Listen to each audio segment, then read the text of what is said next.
Assalamualaikum warahmatullahi wabarakatuh. Bertemu kembali di video pembelajaran kimia. Di pertemuan kali ini kita akan belajar tentang materi korosi. Jadi setelah video sebelumnya kita belajar tentang sel volta, menghitung berapa potensial sel yang dihasilkan dari suatu reaksi redoks spontan. Maka saat ini kita akan belajar salah satu fenomena reaksi redoks spontan, yaitu korosi. Apa itu korosi? Korosi istilah bahasa kitanya berarti perkaratan gitu ya. Berkaratnya besi dari logam Fe nanti menjadi Fe2O3. Terjadi oksidasi dari logam besi. Nah, sebelumnya kita lihat dulu kompetensi dasar yang harus kita capai. Yang pertama adalah nanti kita semua dapat menganalisa faktor-faktor yang mempengaruhi terjadinya korosi atau perkaratan dan cara mengatasinya. Dan yang kedua adalah mengajukan gagasan untuk mencegah dan mengatasi terjadinya korosi atau perkaratan. Jadi berkarat itu bahasa ilmiahnya adalah korosi ya. Nah, tujuan pembelajaran kita untuk pertemuan kali ini adalah kita nanti diharapkan dapat menentukan proses terjadinya korosi logam dengan baik dan benar. Kemudian kita dapat menentukan cara-cara mencegah atau menghambat terjadinya proses korosi dengan baik dan benar. Baik, sekarang kita lihat bersama. Jadi di video kali ini kita akan langsung menyelesaikan nanti materi korosi, baik bagaimana terjadinya korosi dan cara mencegahnya. Adapun tugas yang akan anak-anak semuanya kerjakan nanti ada di dalam video ini. Jadi jangan sampai dilewat-lewatkan ya. Tonton sampai habis. Baik, ini adalah contoh bagaimana kita ambilkan yang paling dekat dengan kita. Ada paku yang sebelum berkarat masih bersih. Kemudian setelah sekian lama nanti paku ini bisa berkarat. Nah, apa yang menyebabkan besi bisa berkarat? Ini hanya contoh saja, mungkin di sekitar kita lebih banyak lagi ya. Mungkin ada yang rumahnya berpagar, kita bisa lihat pagar rumah kita semakin lama memudar catnya kemudian berkarat, atau mungkin ada logam-logam lain di belakang rumah, bekas sepeda ataupun bekas peralatan memasak orang tua yang ternyata kalau kita perhatikan muncul karat gitu ya. Nah, berkarat atau korosi ini merupakan contoh reaksi redoks yang berlangsung spontan, dan korosi ini cenderung reaksi redoks yang merugikan. Merugikan kenapa? Karena kualitas logam yang berkarat itu nanti berarti menjadi berkurang. Yang semula kuat menjadi rapuh dan mudah patah ya. Oke, baik, sekarang kita lihat sebenarnya bagaimana paku tadi, apa yang faktor utama dari proses korosi atau berkarat. Faktor utama yang menyebabkan logam di sini dicontohkan paku itu nanti berkarat adalah adanya air atau uap air yang berinteraksi dengan oksigen. Jadi paku berinteraksi dengan air dan oksigen. Jika ini terjadi, maka logam tadi itu akan cepat mengalami perkaratan. Kita bisa bandingkan sendiri, mungkin ada besi yang kita simpan dalam rumah dan ada yang di luar rumah. Maka yang di luar rumah cenderung akan lebih cepat berkarat karena kena hujan panas. Artinya di sana ada pengaruh uap air dan oksigen. Ini adalah faktor utama terjadinya karat, adanya uap air ataupun air dan oksigen. Faktor pendukung lainnya tentu nanti jika logam-logam itu mungkin berada di suatu larutan elektrolit seperti dalam larutan asam, basa ataupun garam. Maka bisa kita jumpai logam-logam yang mungkin kalau ada yang pernah ke laut, maka badan kapal itu cenderung lebih mudah berkarat, ataupun besi-besi yang tertanam di dalam air laut itu sangat cepat sekali berkarat. Nah, selain adanya larutan elektrolit, faktor pendukung lainnya adalah permukaan dari besi ataupun logam yang tidak rata. Permukaan logam yang tidak rata itu juga mempercepat terjadinya korosi atau perkaratan. Yang ketiga, faktor pendukungnya adalah pemanasan. Jadi jika logam tadi dipanaskan, itu nanti cenderung mempercepat terjadinya perkaratan. Jadi ada dua faktor untuk terjadinya korosi, ada faktor utama, ada faktor pendukung. Faktor utamanya adalah air dan oksigen, faktor pendukungnya adalah tadi ya, ada larutan elektrolit, entah itu asam, basa ataupun garam.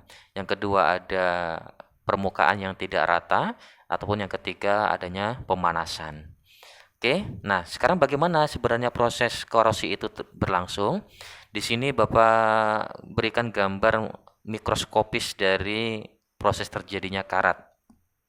Nah, yang warna silver ini adalah besinya, sedangkan di sini ini yang warna biru ini adalah tetesan air. Oke. Nah, sekarang bagaimana interaksi antara besi, air, dan oksigen sehingga terbentuk karat? Sekarang kita lihat bersama. Ketika besi, berarti ini prosesnya. Ketika besi terkena tetesan air, maka nanti logam besi akan mengalami reaksi oksidasi.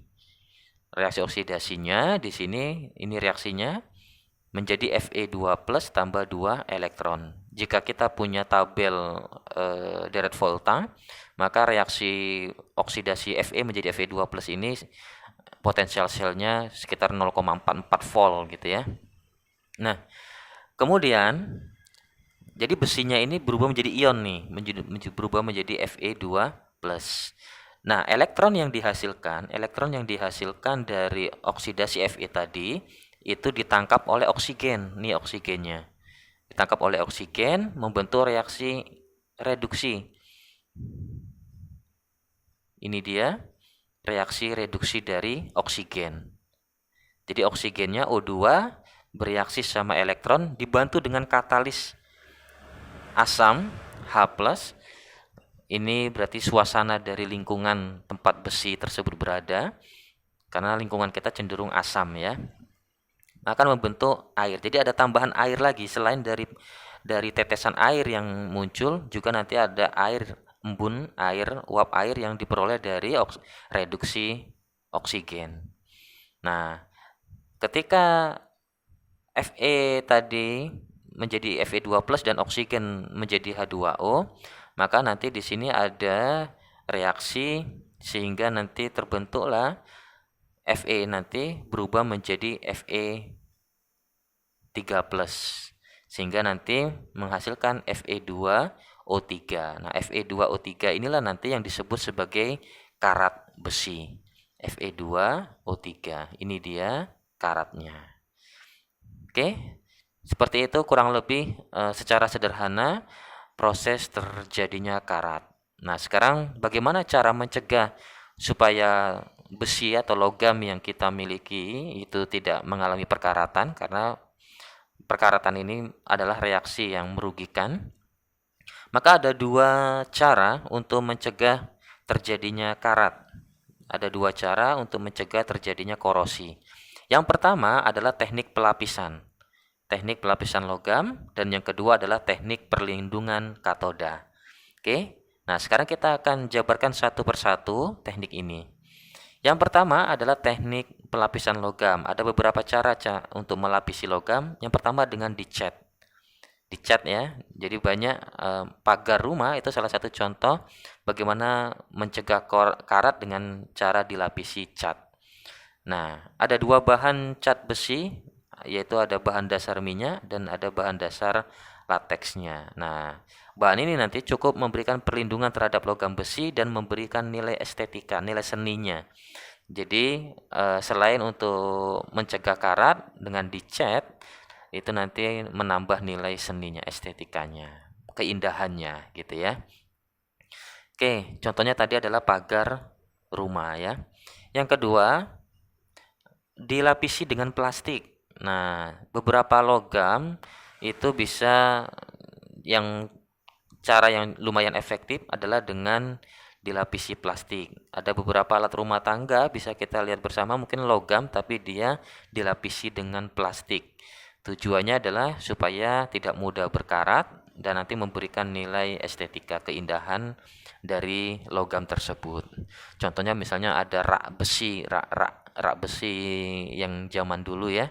Rak besi itu biasanya kita lapisi dengan plastik ya. Yang ketiga adalah dilapisi dengan minyak atau oli. Nah, ini adalah salah satu cara mencegah korosi. Dilumuri oli atau gemuk, biasanya alat-alat mesin. Kalau motor kita biasanya rantai ya, rantai dikasih oli, dan mesin biasanya ya, mesin itu paling banyak dilapisi dengan oli. Tapi di sini tidak ada nilai estetikanya gitu ya, karena dilapisi oli malah jadi kotor gitu ya. Jadi tidak bisa dilapisi minyak untuk benda-benda atau logam yang kita inginkan ada nilai estetikanya. Misalnya pagar rumah mau dilapisi oli yang nggak cocok gitu ya. Yang keempat adalah dengan dilapisi oleh timah. Oke, dilapisi timah. Fungsi timah nanti di sini termasuk fungsinya untuk mencegah terjadinya karat. Contohnya adalah kaleng-kaleng kemasan dari makanan ataupun buah-buahan yang dikemas gitu ya, ataupun minuman yang dikemas. Minuman kaleng, kalau kita bongkar kaleng di dalamnya itu dilapisi dengan timah gitu ya. Oke, yang kelima adalah dengan dilapisi dengan krom. Nah, ini yang mungkin hobi ngebengkel, sering mungkin ada supaya menambah nilai jual yang tinggi. Biasanya ada bumper mobil ataupun mungkin motor, kalau mau memang banyak modal ya, dilapisi dengan krom. Fungsi utamanya adalah mencegah korosi, selain itu juga nanti menambah estetika yang luar biasa, logam kita menjadi bertambah mengkilap. Oke, yang keenam adalah dilapisi dengan seng atau istilahnya galvanisasi. Dilapisi dengan seng, fungsinya juga adalah untuk mencegah perkaratan. Contohnya adalah atap rumah itu, kalau kita lihat itu atap seng katanya, tapi itu enggak murni seng ya. Jadi itu adalah besi yang dilapisi oleh seng, ataupun mungkin bisa kita lihat ada mainan ayunan ataupun eh, kursi yang terbuat dari besi itu bisa saja dilapisi dengan seng gitu ya. Tapi kelemahannya adalah jika sedikit saja seng ini terkelupas, maka proses perkaratan bisa lebih cepat dibandingkan logam besi murni gitu ya. Jadi salah satu kelemahan dilapisi dengan seng adalah jika terjadi pengelupasan seng. Nanti dikit saja terkelupas sengnya, maka dia akan membuat besi lebih cepat berkarat dibandingkan tanpa ada seng. Oke, yang kedua adalah teknik perlindungan katoda atau istilahnya adalah proteksi katoda. Nah, cara yang digunakan dalam teknik ini meliputi yang pertama adalah pengorbanan anoda. Kita korbankan logam yang memiliki potensial seng yang lebih kecil dibandingkan besi. Jadi kalau kita lihat di red volta, siapa yang berada di sebelah kiri Fe, berarti dia akan lebih mudah mengalami oksidasi. Jadi dia dikorbankan sehingga dia lebih dulu berkarat dan besinya terlindungi gitu ya. Jadi besinya tidak berkarat. Nah, logam-logam yang biasanya menggunakan pengorbanan anoda ini adalah besi atau logam yang berada yang susah untuk dilapisin dengan dicat ataupun di oli gitu ya. Contohnya pipa bawah tanah, pipa minyak gitu ya, pipa minyak yang ditanam dalam tanah, ataupun bodi kapal itu biasanya menggunakan pengorbanan anoda. Jadi di bagian besi itu nanti akan ditempelkan logam-logam yang paling sering adalah logam magnesium. Oke, logam magnesium, yang kemudian adalah aluminium gitu ya. Nah, jadi ketika selagi masih ada logam ini, maka besi aman gitu ya. Tapi kelemahannya ketika nanti magnesiumnya atau aluminiumnya habis karena berkarat lama-lama rapuh, habis, maka jika tidak segera diganti logam magnesiumnya atau aluminiumnya, maka nanti besinya yang akan berkarat. Jadi ini namanya pengorbanan anoda. Dikorbankan logam lain yang lebih mudah mengalami oksidasi. Oke. Yang kedua adalah menggunakan arus paksa. Arus paksa atau impressed current protection katoda gitu ya. adalah proteksi dengan menggunakan sumber arus yang berasal dari luar, biasanya dari arus AC yang dilengkapi dengan penyeara arus, jadi dari PLN gitu ya, sehingga nanti menjadi arus DC. Kutub negatif dihubungkan ke struktur yang dilindungi, jadi logam mana yang dilindungi dia menjadi elektroda negatif. Sedangkan kutub positifnya nanti dihubungkan dengan anoda yang mempunyai potensial lebih tinggi dari struktur yang dilindungi. Jadi di sini eh, kita bisa melihat bersama, contohnya bisa dilihat di gambar ini ya. Oke, jadi logam yang dilindungi ini logam yang mau dilindungi, ini logam yang akan dijadikan sebagai pengalih arus tadi ya. Yang ini adalah arusnya, sehingga nanti menyebabkan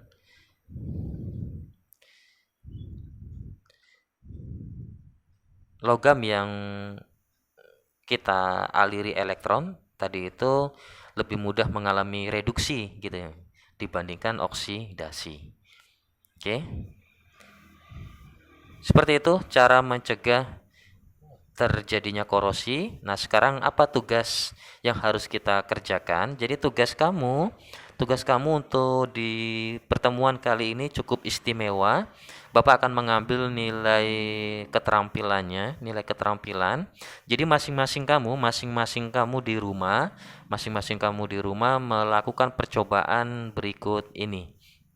Percobaannya adalah membuktikan faktor-faktor yang mempengaruhi proses perkaratan besi. Ini tugas kita untuk pembelajaran kali ini.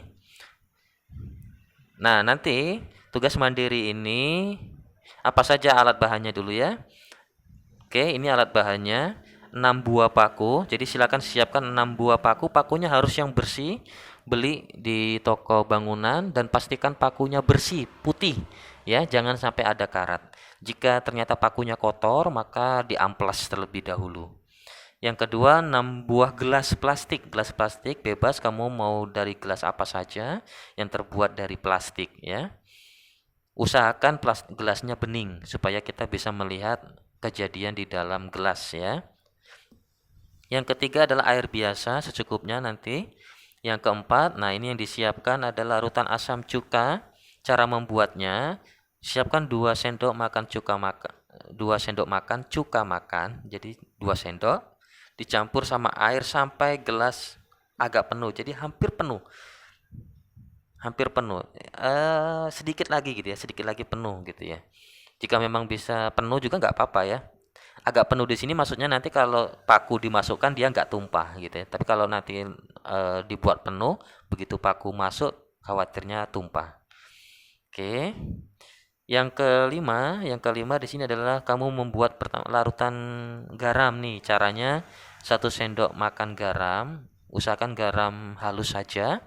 1 sendok, 1 sendoknya ya penuh gitu ya. Tambah air sampai sama gelasnya penuh gitu ya, agak penuh sehingga nanti ketika dikasih paku jadinya penuh. Yang keenam, plastik dan karet gelang. Plastik dan karet gelang. Plastik di sini maksudnya adalah nanti fungsinya untuk menutup gelas plastik tadi. Jadi pakai bebas ya, plastik bening ya. Yang ketujuh, siapkan air panas. Oke, itu alat bahannya. Tujuan yang mau kita capai adalah kita mau tahu nih membuktikan faktor-faktor yang mempengaruhi perkaratan besi.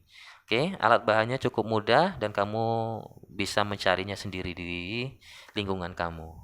Nah, Bapak jelaskan bagaimana langkah kerjanya. Kan tadi kamu menyiapkan ada 6 gelas. Nah, setiap gelas kamu kasih label. Gelas pertama A, gelas kedua B, lanjut terus sampai gelas ke-6 hingga dikasih label F. Oke, di masing-masing gelas ya. Jadi ada 6 gelas, berarti ada gelas A, gelas B, gelas C, gelas D, gelas E, gelas F. Kalau mau diganti dengan angka gelas 1, gelas 2, gelas 3 sampai gelas 6 juga boleh. Oke. Oke, setelah diberi label, untuk gelas A kamu masukkan air biasa hingga penuh ya. Hingga hampir penuh gitu. Gelas A berarti isinya adalah air biasa. Nanti gelas B isinya adalah air panas. Kemudian gelas C isinya adalah larutan asam cuka yang tadi sudah kamu buat ya. Kemudian gelas D isinya adalah larutan garam yang juga kamu tadi sudah buat. Sedangkan gelas E dan F biarkan kosong. Oke, jelas ya? Gelas A tadi isinya adalah air biasa, isi sampai hampir penuh. Gelas B isi dengan air panas, dan seterusnya. Langkah ketiga, masing-masing gelas isi dengan satu buah paku. Jadi masing-masing gelas isi dengan satu buah paku. Kemudian kan tadi gelas E sama F kosong, gelas E sama F kosong, gelas E berarti biarkan kasih paku satu, sedangkan gelas F itu kasih paku, kemudian tutup dengan plastik. Tutup dengan plastik, kemudian ikat dengan karet supaya rapat gitu ya. Nah, kalau sudah, maka nanti tinggal kamu amati dan catat perubahan selama 1 minggu. Oke? Ini sudah Bapak buatkan tabelnya. Ini adalah pengamatan hari keberapa? Hari pertama bagaimana nih? Air biasa, paku di dalam air biasa bagaimana? Dalam air panas bagaimana? Dan seterusnya. Hingga hari ke-7. Berarti jika besok hari Kamis, maka Kamis depan itu kamu sudah punya hasil. Ya. Nah, di dalam tabel tadi itu bisa diisi dengan lambang. Kalau min itu berarti artinya tidak berkarat. Kemudian kalau plus 1 itu berarti sedikit berkarat, plus 2 berkarat, plus 3 sangat berkarat.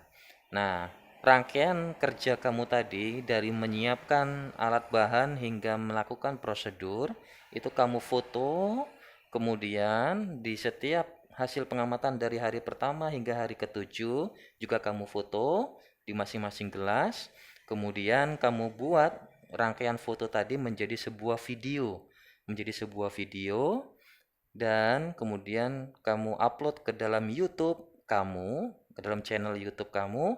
Nah, jika sudah berarti dan di dalam setiap foto tadi kamu jelaskan ya, kamu sambil menjelaskan langkah-langkah prosedur kerja tadi, kemudian hingga sampai ke pengamatan sampai ke hari ke-7 hingga ke kesimpulannya. Kesimpulannya apa? Kesimpulannya ini dia. Gelas mana ya? Di gelas mana paku berkarat? Nanti kamu jawab di dalam video tadi. Gelas kedua mana yang belum berkarat? Mana yang paling cepat berkarat? Mana yang paling lambat? Dan berikan kesimpulan. Rangkai pertanyaan ini nanti menjadi kesimpulan di dalam video. Jadi di dalam video tadi berarti rangkaiannya dari awal foto kamu menyiapkan alat bahan. Ingat harus ada ini ya, ada wajah kamu ya. Minimal di salah satu foto itu ada foto kamu. Oke, hingga sampai ke kesimpulannya buat rangkaian foto tadi itu menjadi video, kemudian diupload ke dalam YouTube. Nah, nanti yang dikumpulkan ke Bapak adalah link YouTube kamu, link YouTube kamu. Oke, demikian tugas yang mesti kamu kerjakan. Jadi tugasnya sederhana sekali. Kamu menguji coba percobaan ini sendiri di rumah masing-masing. Ini tugas individu, tugas masing-masing. Oke, demikian. Jika nanti ada yang kurang dipahami, silakan tanya Japri ke Bapak. Assalamualaikum warahmatullahi wabarakatuh.